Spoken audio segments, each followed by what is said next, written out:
saying that he wants to bring the temperature of this country down, saying that we cannot allow violence to be the issue of the day, the road in America. He also said that he wanted the country to move forward together in unity. He referenced the convention here starting tomorrow. Obviously, the president is under a lot of scrutiny because of his debate performance.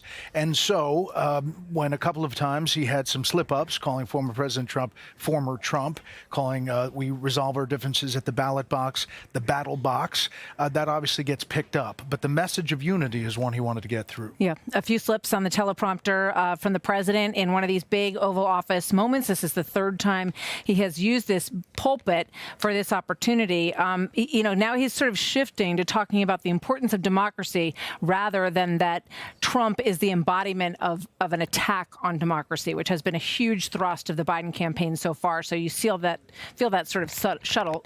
I can't talk either. There you go. That subtle shift that we're seeing in the presentation. Let's bring in our panel. Dana Perino is co-anchor of America's Newsroom, co-host of The Five. Harold Ford Jr., former Tennessee congressman, co-host of The Five. Fox News chief political analyst Brit Hume, not a co-host of The Five, but here. But they love to have him. Brit, your thoughts on this night, that speech? I thought the message was just right. Remember, he presides over the executive branch. The executive branch is responsible for the security of these campaigns. So this was one of the agencies over which he has authority, whose obvious failure in this case to keep this assassination attempt from happening is under scrutiny. He needed to be out there. He needed to say something as a leader of the executive branch. I think his message was just right. I think most Americans would look at it and say, absolutely, Mr. President, you're right.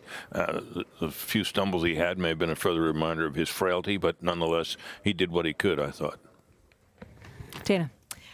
I thought that it just fell short of meeting the moment. And I think that the gravity of the moment also required for somebody like him in the position that he's in, at the desk he's sitting at in the Oval Office, to say, and this begins with me.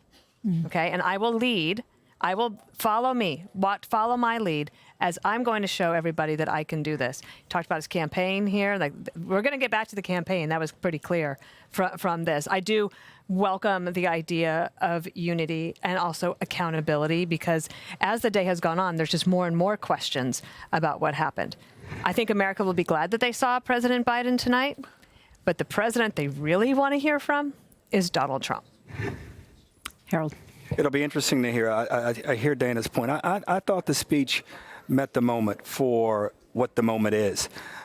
We all watched in horror. I'm a Democrat. I watched with my kids last night after a party with some of their friends at our home, and it moved them. Now, they weren't watching President Biden tonight, but I got to think that there are a number of people around the country who wanted to hear the president remind us, we're not enemies, we're friends, we're neighbors, we're problem solvers. Our country is the greatest country in the world. The advancements around the world, the influence we have on the world is because of whom we are when we work together. I do think it's important to hear from President Trump, and we will in the next few days. His tone will be equally important. I've read his words. I read his wife's beautiful words today, and I can only imagine the president is going to live up to that example.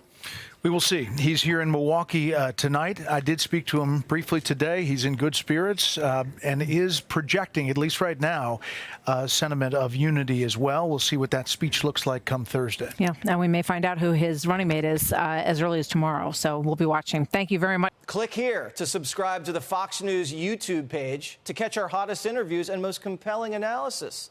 You won't get it anywhere else.